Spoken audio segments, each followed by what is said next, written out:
One winter morning in Montana, during the coldest spell in American history, even Carter woke up with a start to see the thermometer on the porch reading minus 48 degrees.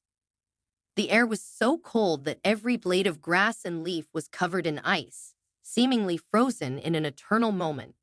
Evan, a native Montanan, was used to the cold but still shivered at the harshest temperature he had ever experienced.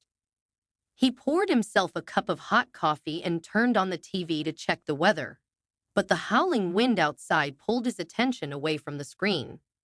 Standing by the large window, looking out, he realized the wind was so strong that it was blowing thick layers of snow, swirling into white columns that danced and twisted like ghostly figures in a stormy ballet. But that's not all. Just when he thought the morning couldn't get more surreal, he dropped his cup of coffee in shock, the hot liquid splattering onto the floor unnoticed. Through the frosted glass, a sight he'd never expected greeted him, a scene so implausible it felt like a dream. A mother bobcat was crouched against the window frame, her golden brown fur streaked with frost, her sleek body trembling from the brutal cold. And listen to this, she wasn't alone. Behind her, three tiny bobcat cubs huddled together in a small mound of shivering, snow-dusted fur, barely distinguishable against the endless white snow. Their small bodies shook violently, their thin, mewing cries almost drowned out by the howling wind. The smallest of the cubs suddenly collapsed, its frail form twitching weakly as if it was on the brink of surrendering to the unforgiving elements. But it gets crazier. The mother bobcat, as if sensing the urgency and the narrowing gap of time, picked up the smallest cub by the scruff of its neck and brought it closer to the window. Her movements were purposeful yet gentle, every step filled with a mother's determination.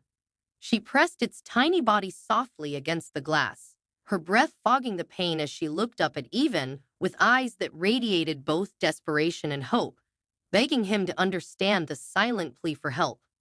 The wind howled even louder, slamming snowflakes against the window with sharp popping sounds that made the moment feel even more desperate. Evan stood frozen, his heart pounding in his chest. He had never seen anything like this before. The mother bobcat raised her paw and tapped on the window rhythmically, her claws clicking against the glass. It was as if she was trying to send him a message, pleading for him to understand. Evan hesitated. Bringing wild animals into his home was the last thing he ever imagined doing, but looking at the collapsed cub, he knew that if he didn't act, it might not survive the next few minutes. He walked shakily to the door, his mind racing with fear and uncertainty, and opened it slightly. But listen to this. The mother bobcat immediately brought the weak cub to the threshold and set it down gently, stepping back as if to show she wasn't a threat. Her eyes stayed locked on his, full of hope and desperation. He couldn't turn them away. Evan scooped up the tiny cub, its body barely warmer than the ice outside, and carried it inside. The mother bobcat watched intently, then pointed her gaze toward the two remaining cubs still huddled in the snow. She looked up at him again, her pleading expression unmistakable. It gets worse. He opened the door wider, motioning for her to bring the other cubs. She didn't hesitate.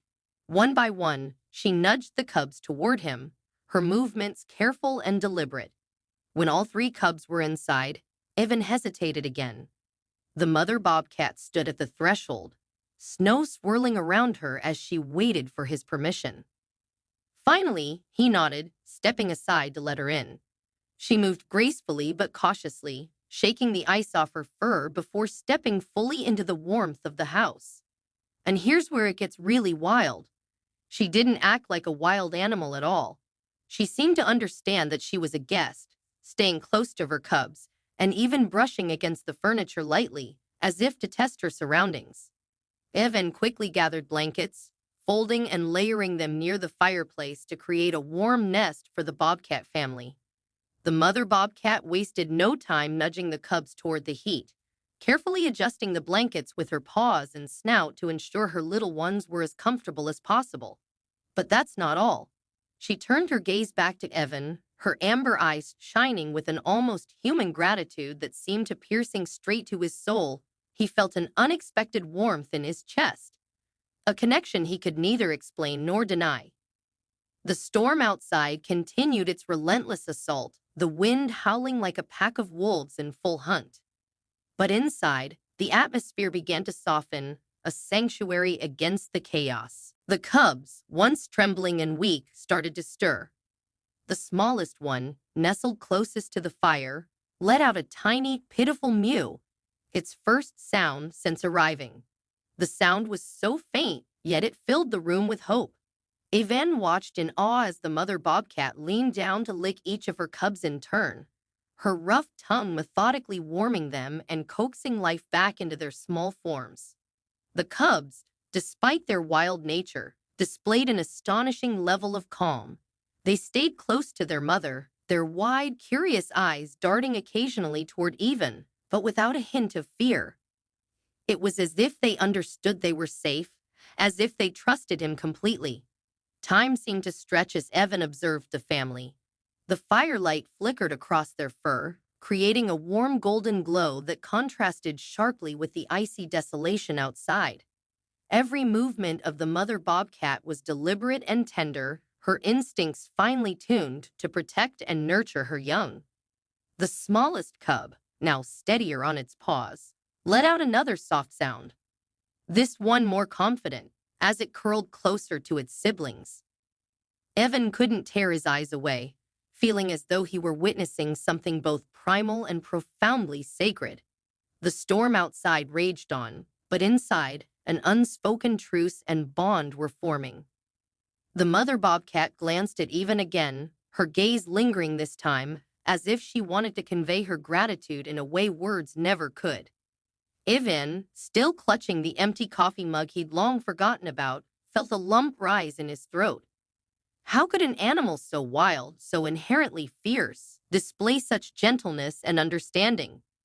The thought left him humbled, and he realized in that moment just how extraordinary this encounter truly was. As the hours passed, Evan found himself mesmerized by the scene. The mother bobcat, ever vigilant, kept one eye on her cubs and the other on him. Her demeanor spoke of trust, but also unyielding protection. It gets crazier. At one point, she stood up and walked over to the kitchen, her movements slow and deliberate. She stopped at the edge of the counter and looked back at him, her ears perked as if asking permission. Evan, understanding her silent request, grabbed a plate and placed a small piece of cooked chicken on it, setting it on the floor. She approached cautiously, sniffed the food, and then carried it back to her cubs, dividing it among them with the same deliberate care that defined all her actions. The storm outside showed no signs of letting up.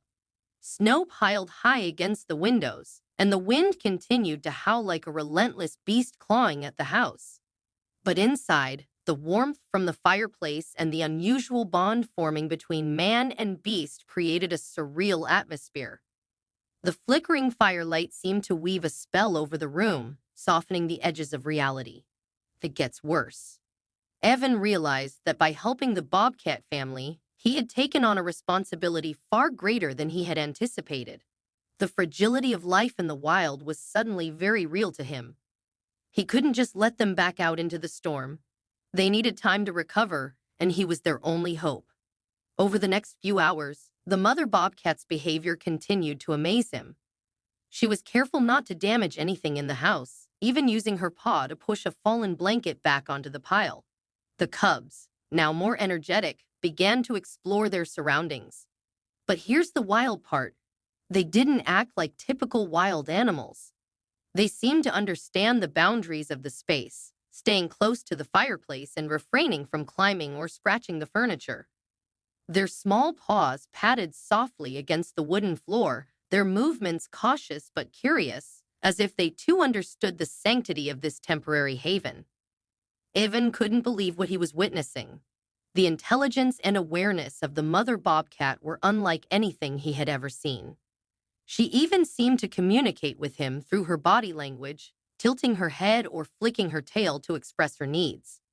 At one point, she turned to look at the smallest cub, who was struggling to keep up with its siblings.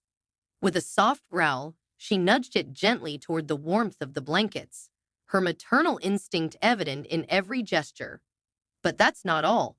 When the storm finally began to weaken, the mother bobcat stood up and stretched, signaling that it was time for her family to leave. She nuzzled each of her cubs, encouraging them to follow her to the door. Evan opened it slowly, the cold air rushing in and making him shiver. The cubs hesitated at first, their tiny paws sinking into the snow, their soft cries lost in the still fierce wind.